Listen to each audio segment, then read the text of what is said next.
ملخصنا النهاردة من القصص اللي انتوا بتحبوها ولسه نازل جديد. بطلتنا سابت رجالة الكرة الأرضية كلهم وحبت واحد ياخد لقب ابن أمه بجدارة وجوزته، وطبعا والدته كانت رافضة الجوازة عشان كده كانت بتعاملها زي الخدامة بالظبط، بس هي استحملت عشان بتحبه. بس للأسف اكتشفت خيانته ليها مع المساعدة بتاعته. فيا ترى هيظهر البطل الوسيم الغني طبعا اللي هيعوضها عن كل ده، ولا هترجع له تاني؟ بيبدأ مسلسلنا مع بطلتنا اللي اسمها موكو، وبنعرف إنها شغالة في شركة الرحلات والطيران، وبنلاقي إنها مجتهدة في شغلها، بس ساعتها بتكتشف إنها اتأخرت على ميعاد حفلة بنتها اللي في المدرسة. ولما بتروح لها بتصادف هناك مديرها في الشركة اللي اسمه باد، بس ساعتها بتتكعبل وكانت هتقع، بس هو بيمسكها. وبنعرف إن المدير ده منفصل عن مراته وعنده ولد اللي هو يبقى زميل بنت بطلتنا. فموكو بتسلم عليه وبتروح لبنتها بسرعة لأنها اتأخرت عليها، وساعتها كانت بنتها بتعيط فبتعتذر لها وبتلبسها طقم الحفلة وبتشجعها علشان تعمل مسرحية كويس. وبعدها بتروح علشان تتفرج على العرض، وبيكون قاعد جنبها المدير بات، وبيفضلوا يتكلموا ويضحكوا مع بعض. بس ساعتها الامهات التانية بيتغاظوا من علاقتهم، ما تعرفوش بقى حاطين عينيهم على الراجل ولا ايه. وبعد ما العرض بيخلص بتقول موكو للاطفال انها عازماهم على البيتزا بمناسبة تعبهم في العرض، فبيتحمس الاطفال. بس ساعتها في اتنين من ستات الحرابيق بيتدخلوا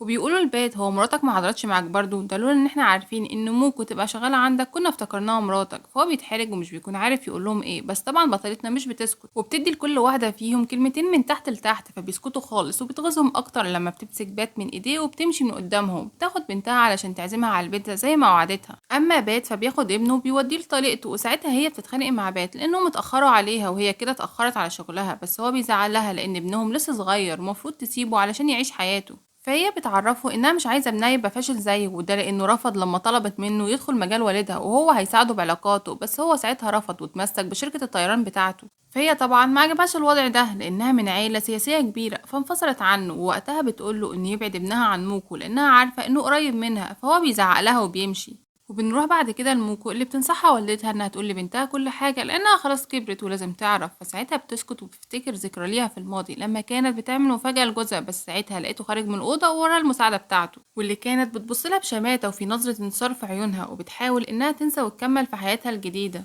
وبعد كده بتروح تحتفل مع اصحابها بالليل ومترضاش تشرب زيهم لانها هي اللي هتسوق، بس ساعتها بيلاحظوا ان صاحبتهم بتعيط، ولما بيسالوها عن السبب بتعرفهم ان حبيبها خانها. بس وقتها بينبهوها اصحابها انها تسكت علشان ما تجرحش موكو، بس البطله بتشجعها انها تتكلم، فبتقعد تعيط وبتشتم فيه، وموكو بتتاثر وبتقعد تعيط معاها وبتشرب كتير لحد ما بتكونش في وعيها وبتحس ان بطنها قلبت. فبتكون عايزة تروح الحمام بس بالغلط بتخش أوضة مخصصة للناس المهمة بس، فساعتها بيكون قاعد فيها واحد وبياخد باله إنها ضايعة خالص، فبيحاول يفهمها إنها دخلت الأوضة الغلط، بس هي ما بتدلوش فرصة وبترجع عليه. وبعد شوية بيجي بيت علشان ياخدهم لأنهم مش هيعرفوا يروحوا بحالتهم دي. فساعتها مش بيلاقي موكو، ولما بيروح علشان يدور عليها بيلاقيها نايمة في أوضة تانية على الكنبة. ووقتها بيجي واحد شغال في المكان وبيعرفه ان الراجل اللي كان هنا ساب الكارت بتاعه وكمان ايصال بغسيل البدله اللي هي بوظتها. فبيبص لها بات وبيضحك وبيعرف هي عملت ايه في الراجل، وساعتها بيفتكر هي ازاي اشتغلت عنده. وقتها كان عنده مشكلة في الشركة مع ناس كانوا حاجزين وعايزين يلغوا الحجز بتاعهم، وطبعا ده هيخسر الشركة مبلغ كبير. فهي اتدخلت وقتها وحلت المشكلة دي بكل سهولة، والكل انبهر بطريقتها في التعامل وانها ذكية. فهو سألها هي مين واللي تتدخل في مشاكلهم، فعرفته انها جاية تقدم على وظيفة. فهو لاحظ وقتها ان عندها خبرة في الرحلات واكيد كانت شغالة في شركة منهم، ووافق انه يشغلها عندهم. وبنرجع للحاضر مع بات وهو بيوصل موكو لبيتها، بس بيشتغل الراديو وقتها وبتتكلم واحدة عن الانفصال. فهي ساعتها بتعيط وبتقول لبات انها عملت كل حاجة علشان تبقى زوجة كويسة واتحملت كتير وغيرت من نفسها علشان تعجبه،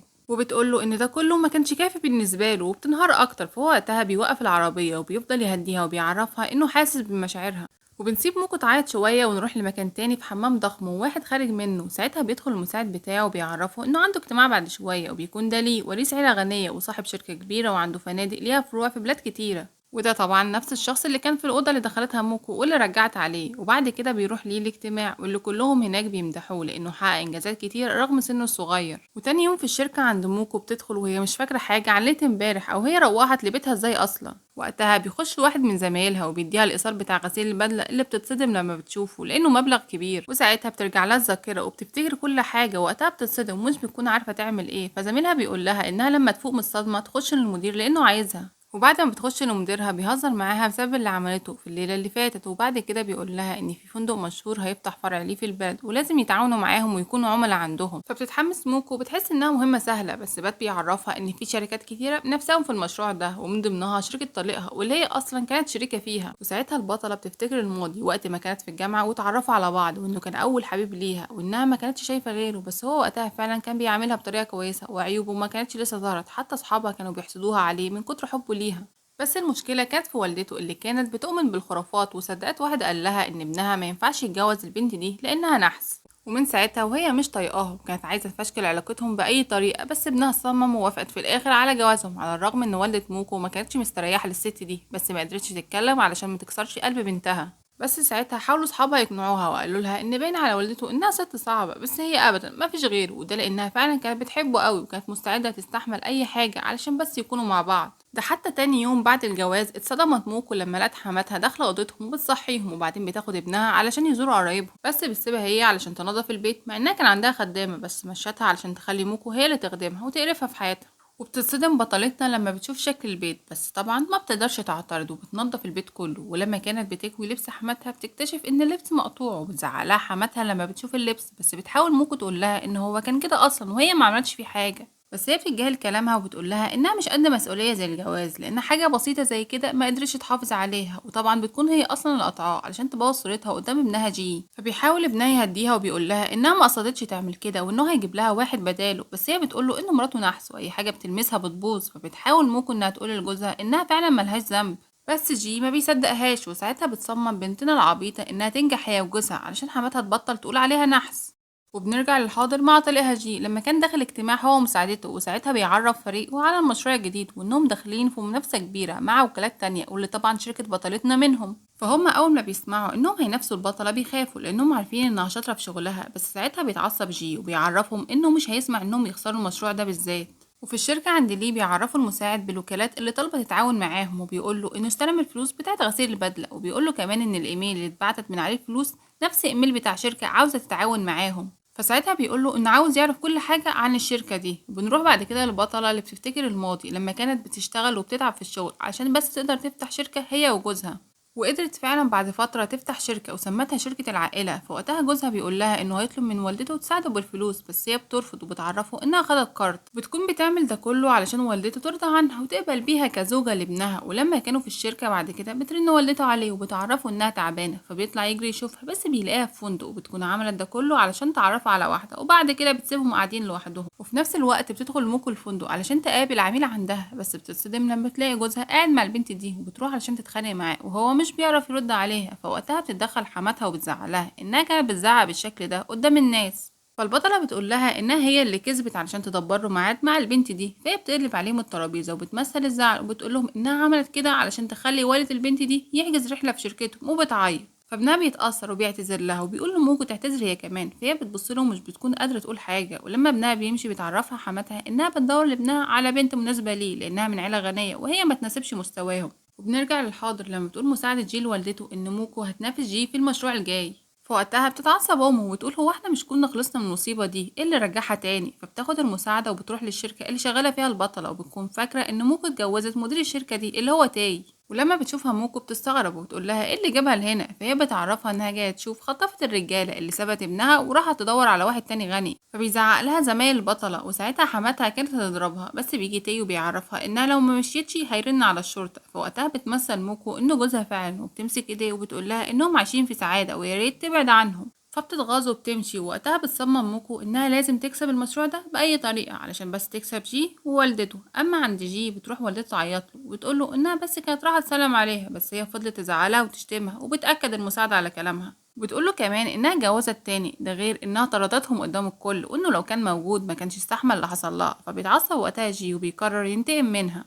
وتاني يوم بيكون يوم الاجتماع اللي كل شركة فيه هتقدم عروضها لشركة لي، وساعتها بيشوف لي موكو في الفندق فبيمشي وراها لحد ما بيلاقيها داخلة حمام الرجالة. وبعد شوية بتخرج هي والمدير بات، فبيفهم ان في علاقة بينهم. وبعد كده بتروح موكو لأوضة الاجتماع، وهناك بتشوف جي والمساعدة، فبتفتكر آخر لقاء بينهم لما اكتشفت خيانته ليها وانفصلت عنه، بس بتتجاهل وجوده. ووقتها بيخش لي اللي بتتصدم انه نفس الشخص اللي بوظت بدلته، وبتكون محرجة منه لحد ما بيخلص الاجتماع. فبتطلع تجري وراه علشان تعتذر له، بس وقتها وقتها بتقع مشروبات عليها، فهو بيضحك عليها وبيعرفها انه مش هيكلمها بمنظرها ده، فبتروح تغير بسرعة. ولما بترجع له بيضحك على لبسها لانها لبست اليونيفورم بتاع اللي شغالين في الفندق، بس هي ما بتهتمش وبتعتذر له وبتطلب منه انه ما يربطش اللي حصل بينه وبين الشغل. بس هو بيعرفها انه مش بيعمل كده، وقبل ما تمشي بيقول لها ان لو في حاجة بينها وبين المدير يا ريت ما تكونش في الحمام. فهي بتستغرب وبتقول له انها بس كانت بتخيط البنطلون بتاعه. فهو بيتحرج انه فهم غلط. وتاني يوم في الشركة بتعرف موكو انهم هيعملوا جولة سياحية ولازم كل شركة تقدم عروضها، ووقتها شركة دي هتقرر تتعاون مع مين فيهم. فبتتحمس موكو هي والفريق وبيكونوا واثقين في نجاحهم. ولما بيرجع جي من شغله بتسأله والدته عن أخبار الاجتماع، فهو بيقول لها إن شكل شركة موكو هي اللي هتكسب. فساعتها بتفتكر الماضي لما موكو كانت ماشية وعرفتها إنها هتاخد بنتها معاها، بس هي ما اهتمتش واللي هو مع السلامة، وقالت لها إنها ما تاخدش حاجة معاها وتنسى الشركة لأن دي بتاعت ابنها. فموكو ما اعترضتش وعرفتها إن في يوم من الأيام هتقدر تبني نفسها تاني وهتقدر تنافس ابنها. وبتكون موكو في الوقت ده شغالة على الجولة اللي هتعملها ليه، وبتقدر فعلا تخلصها بسرعة وتبعتها له، اللي لما بيعرف بينبهر بشطارتها وساعتها بيفتكر تصرفاتها وبيفضل يضحك. ومش بس هو اللي بيكون بيفكر فيها، بنلاقي كمان جي بيفتكر حياته معاها، بس في اخر فترة بينهم كانت هي مشغولة بالشركة، فهو حس انه ولا حاجة جنبها. فالمساعدة وقتها استغلت الفرصة وقربت منه. وتاني يوم بتكون موكو واثقة انها اللي هتكسب، بس بتتصدم لما بتلاقي ليه غير البرنامج بتاعها كله. وساعتها بتروح له بتتخانق معاه، وشكله كده كان مستنيها، وبيعرفها انه عمل كده علشان يشوف قدرة كل شركة في مواجهة اي تغيير، وبيعرفها انها تبقى المرشدة بتاعته في الجولة. فبتتغاظ ومش بتقدر ترفض. ولما كانت خارجة بتشوف المساعدة وبتفهم انها جاية علشان تحاول تقرب من ليه، فبالتالي شركتهم هي اللي تكسب. اما عند جي بيكونوا اصلا لسه ما خلصوش البرنامج بتاعهم، وساعتها بيتعصب جي ومش بيكون عارف مكان المساعدة. اما عند لي اللي بيكلم المساعدة بطريقة وحشة وبيحرجها وبيقول لها انها كانت تقدم البرنامج بتاعهم احسن ما تجيب له ورد، وبيسيبها وبيمشي. فبتتغاظ بس بتصمم اكتر انها تخليه يقع في شباكها زي ما وقعت جي. وهنا بيخلص الجزء الأول من المسلسل، ولو عايزين باقي الأجزاء عرفوني في الكومنتات.